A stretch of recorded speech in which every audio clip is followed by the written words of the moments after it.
Ya, saya pure orang hospitality.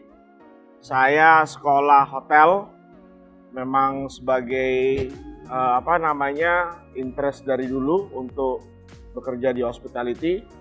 Saya kuliah di STP Bandung, sekolah perhotelan. Lalu sepanjang perjalanan karir saya, mungkin selama ini sudah hampir ya 19 sampai 20 tahun ya di dunia hospitality. Banyak suka duka, karir saya berjalan di dalam dan di luar negeri. Setengah karir saya di luar negeri, setengah di dalam negeri, dari berbagai macam konsep bisnis hospitality seperti residence, seperti cruise line, resort hotel, business hotels, pre-opening hotels, distress hotels. Distress hotel itu hotel yang tertekan ya, jadi secara bisnis gitu ya, ngalamin itu semua. Jadi brand pun juga sama, brand dari international brand, Asian brands, American brands. Sekarang saya ada di Archipelago International. Itu aja sih.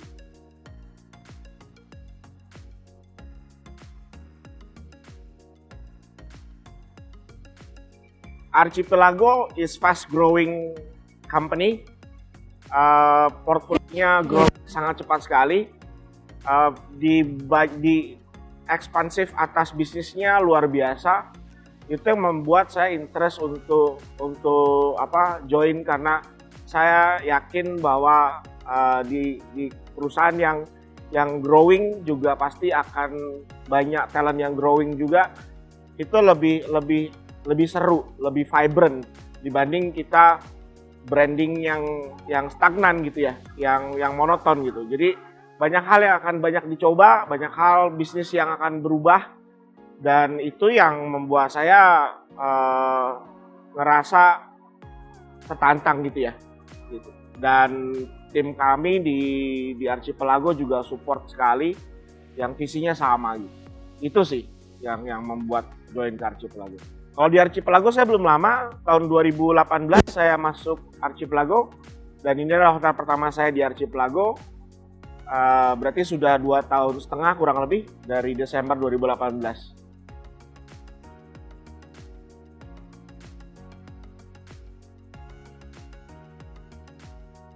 Saya jadi GM di umur 35 ya. Jadi kuncinya sebenarnya adalah tekun, kedua adalah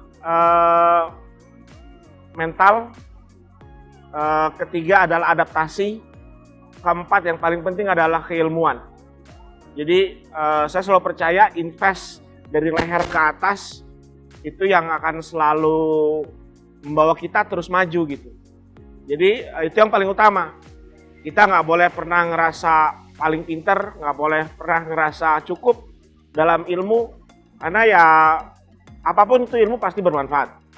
Gitu. Nah itu juga yang membuat karir saya bisa dibilang all rounder. Saya ngalamin jadi pool attendant, saya ngalamin jadi room boy, saya ngalamin jadi resepsionis, saya ngalamin jadi waiter, terus sampai sales, di finance, dan akhirnya ada di manajemen. Gitu. Jadi jangan pernah ngerasa cukup akan ilmu, dan jangan pernah ngerasa cukup akan experience. Itu aja sih.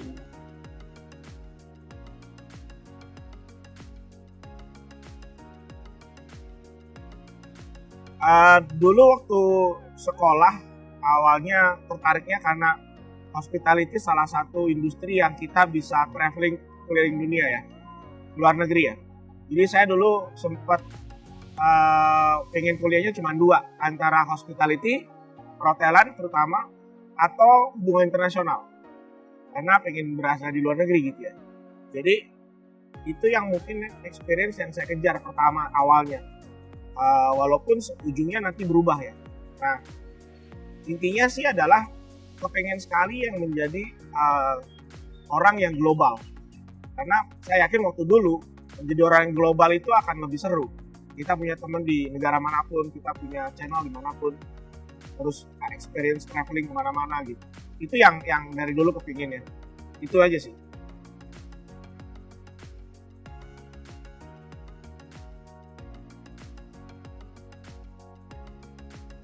Harper selling point-nya adalah lokasi ya.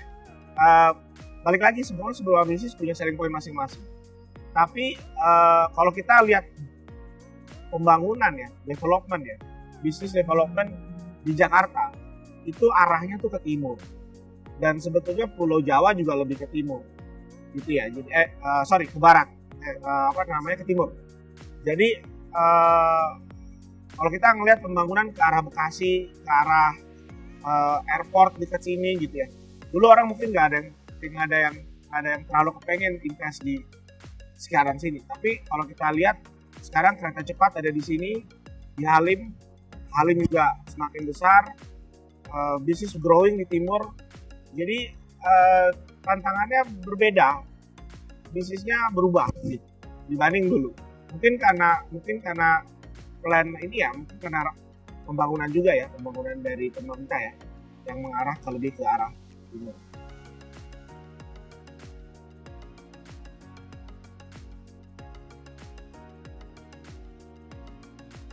Spesialis distress hotel lah mungkin ya. Tapi waktu 2000 semenjak tim saya on board di sini, kenaikan dari revenue kita year on year 2019 di compare dengan 2018. Nah, setahun kita achieve di 42% pertumbuhannya secara revenue ya. Pastinya owner happy, operator manajemen happy.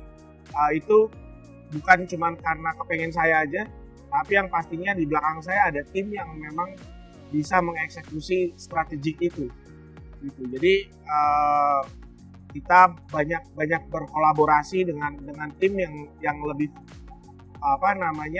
komunikatif.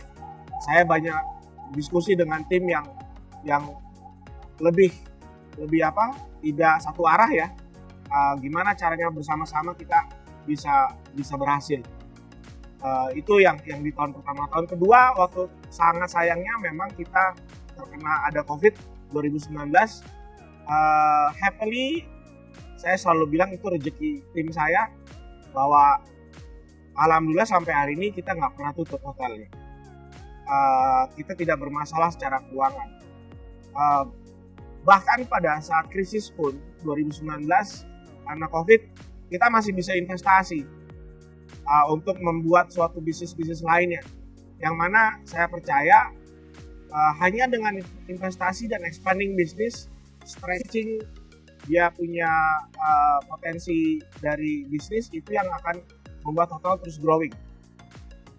Dan hari ini 2020 saya ngelihat 5 bulan ke belakang secara rata-rata bulanan revenue kita masih lebih tinggi dibanding 2019.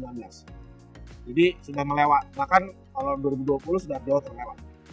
Dan proyeksi saya kan tahun ini kita bisa tumbuh di atas 2019 sekitar 32%, 34% year on year 2019 ya.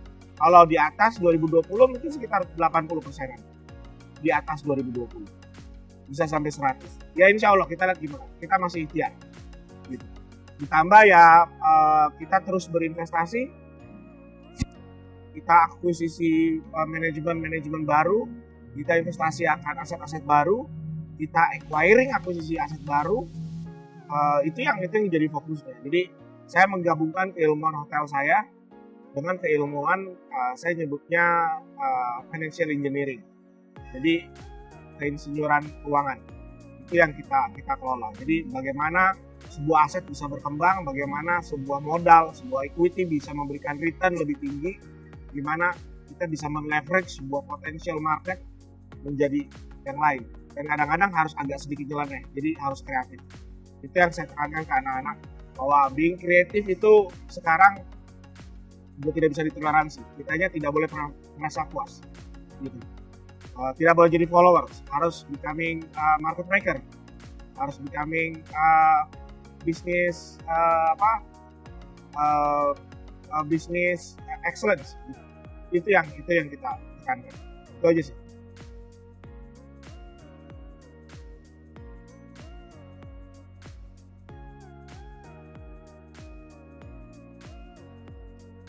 Kalau strategi terutama pandemi ya, balik lagi saya bilang adaptasi akan sebuah kondisi gitu. Jadi bisnis switch atau spin off sebuah bisnis itu harus segera, nggak bisa kita tunda gitu ya. Karena kita kan kalau bisnis kan ngomongin market behavior. Market behavior itu karakter yang berubah setiap saat. Saya nyeleneh, kita nyeleneh banget. Pada saat COVID kita jualan fogging ke rumah, ke apartemen, kita sampai jualan daging sama sosis gitu ya. Di luar yang lainnya pasti umum ada jualan nasi kotak ke rumah sakit, ke polisi dan segala macam. Jadi agak sedikit nyeleneh lagi. Kalau ditanya sudah ideal apakah belum bisnis hotel, sekarang kita tidak bisa ngomong lagi ideal. Kita ngomongin bagaimana bisnis itu grow. Itu aja sih. Jadi itu yang membuat kita akhirnya bisa survive karena corona.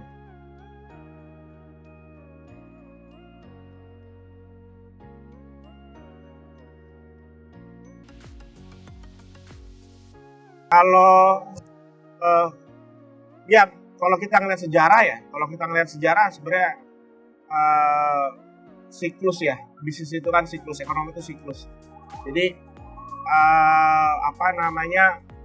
mungkin kita akan recovery by 2022 ya. Saya optimis karena kalau kita ngeliat sejarah ya, kita base-nya kan sejarah kan. Karena kan semua itu selalu refer ke historinya. Gitu, bisnis itu selalu dalam cycle. Ada peak, ada bottom, ada peak gitu ya. Itu selalu terjadi. Nah, pada saat kita bikin grow down, itu pasti akan juga naik peak yang lebih tinggi lagi gitu. Itu yang saya percayain. Jadi kalau kita lihat 2021 sebagai proses consolidatingnya ekonomi, bagaimana ekonomi coba beradaptasi secara utuh. Jadi akan bergerak ya, tapi tidak terlalu signifikan. Mungkin kita akan jauh lebih baik tahun depan, 2022. Bisnis akan kembali, mungkin bisa jadi jauh lebih normal dibanding tahun 2019 sebelum COVID ya. Dan saya yakin itu terjadi sih. Karena kuncinya kita tahun ini membuat dasar adaptasi baru atas ekonomi yang baru. Itu kalau kita harusnya sih stabil sampai akhir tahun.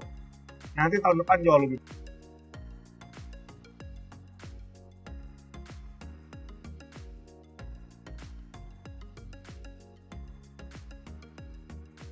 Selain selling point kita yang akses ke bandara ya, terus toll road kita dikelilingi oleh 6 tol ya, jadi akses itu sangat mudah sekali dan itu blessing in disguise.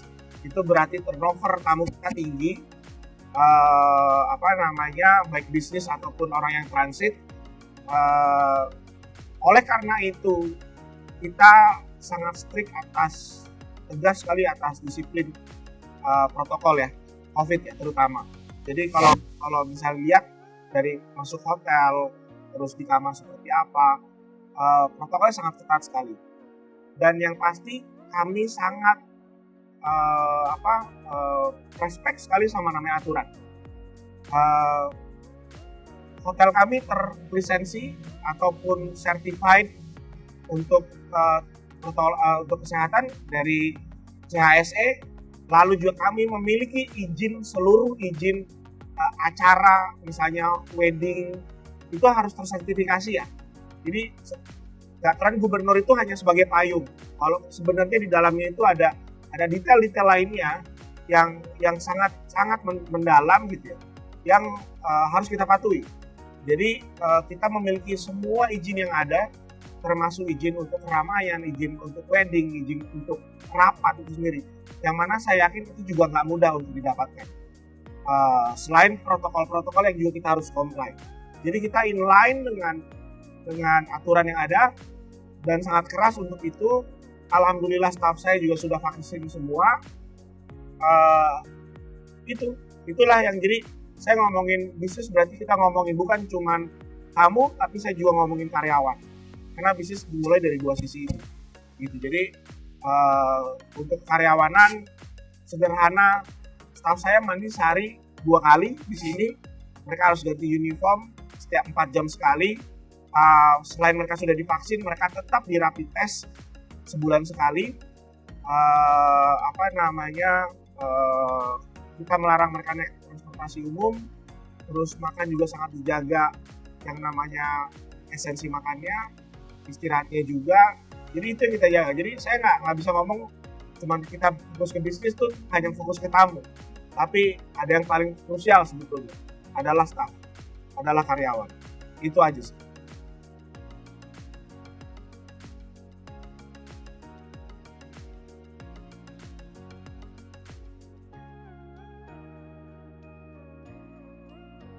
Harusnya nggak ada, itu yang saya kejar, bahwa kita menjaga people confidence atau customer confidence sangat tinggi. Paling penting buat saya adalah kita sudah punya structure atau fondasinya atau fundamentalnya, infrastrukturnya ya, dari semua sensor, equipment dan segala macam. Nah, sekarang tinggal softwarenya kita bisa comply dengan sistem atau enggak. Ditambah lagi buat membangun tamu itu percaya diri, karena ya kita harus berdampingan dengan COVID gitu. Jadi semua orang sekarang terekspos dengan COVID, mau apapun itu, mau aktivitas dimanapun.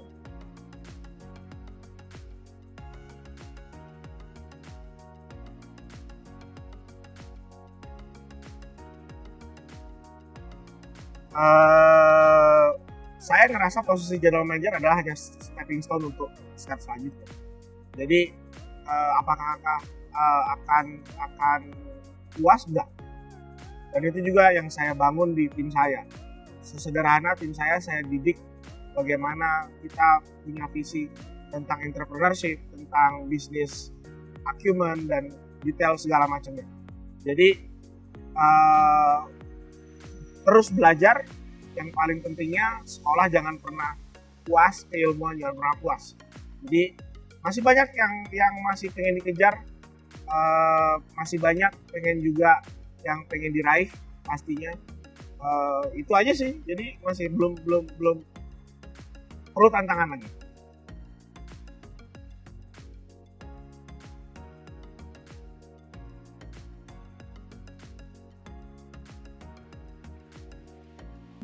Leadership yang saya embrace ya, mungkin ya kita bisa bilang gitu, adalah saya nggak tahu mungkin sebutnya modern leadership atau apapun, tapi yang saya percayain adalah di dunia yang berubah zaman sekarang, kita nggak bisa lagi leadership itu terlalu kaku, terlalu protokoler, nggak bisa gitu ya. Jadi yang kita kejar adalah kolaborasi, partisipasi, dan kontribusi. Jadi banyak hal yang kita putuskan itu karena memang keputusan bersama-sama. Banyak hal yang ide itu keluar karena memang itu yang tertuang dari tim saya sendiri, bukan dari saya. Saya jujur punya beberapa idola kenapa kita bisa punya style seperti itu. Steve Jobs udah ngelakuin ini di tahun kapan? Ya, bahwa dia bilang saya mungkin ngerasa orang paling bodoh di ruangan gitu. Tim saya yang buat idenya gitu. So, modern leadership buat saya itu, bahwa paling penting adalah kolaborasi, partisipasi, dan kontribusi kita semua untuk satu tujuan yang sama gitu. Nggak bisa is a one man show, nggak boleh lagi, karena dunianya berubah, dunianya sudah lebih dinamis. Anak-anak juga karakternya lebih milenial pastinya kan. Jadi namanya partisipasi buat mereka sangat penting. Ide mereka harus keluar gitu, karena kita sebagai leaders harus adaptasi juga atas itu. Jadi baik itu di bisnis yang apapun akhirnya. Saya sangat terbuka, saya sangat mendengar ide-ide dari tim. nanti kita akan godok bersama-sama maunya seperti apa. Tapi memang balik lagi leaders akan akhirnya memang yang ketok palu. Tapi saya selalu memberikan mereka kebebasan untuk membuat sesuatu. Kita lihat itu hitungannya pasti jelas. Tidak bisa micromanage, nggak boleh micromanage. Micromanage sangat terlalu micromanage di zaman sekarang nggak bisa jalan.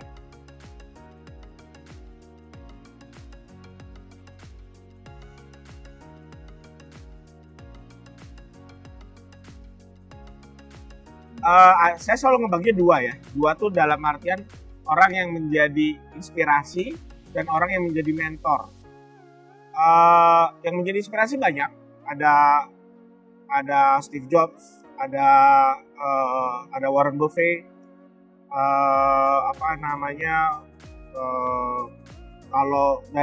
kalau mentor saya banyak belajar dari guru-guru saya yang pastinya senior saya. Ada Pak Sigit Budiarso, ada Pak Hirman Abdullah, ada Gary Dickman, ada Aaron Nelson, banyak banget sebenarnya.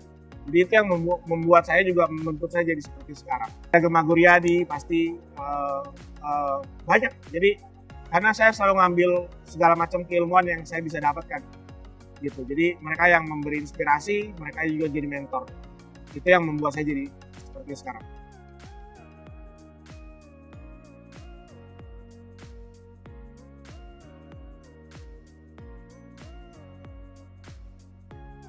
Tantangan terberat pastinya beda-beda ya, tapi tersulit biasanya adalah visi akan sebuah tim.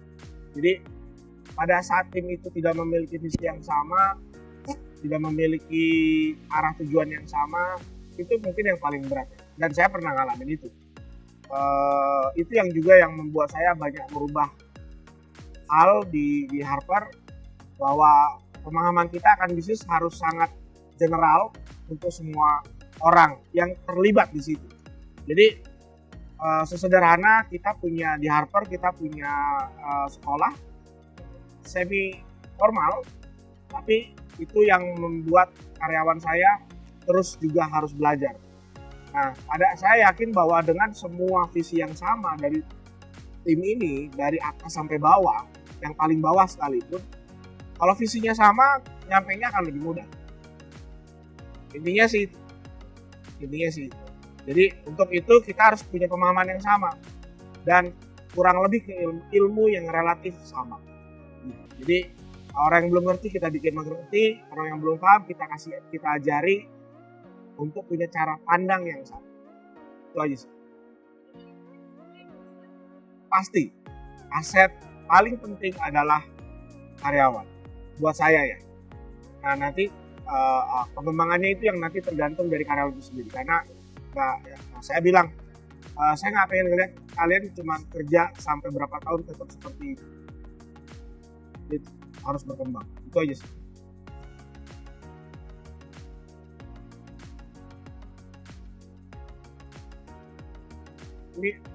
Me time saya pastinya lebih suka dengerin musik, lebih suka nonton film, lebih suka traveling, terus punya suka hobi mancing juga.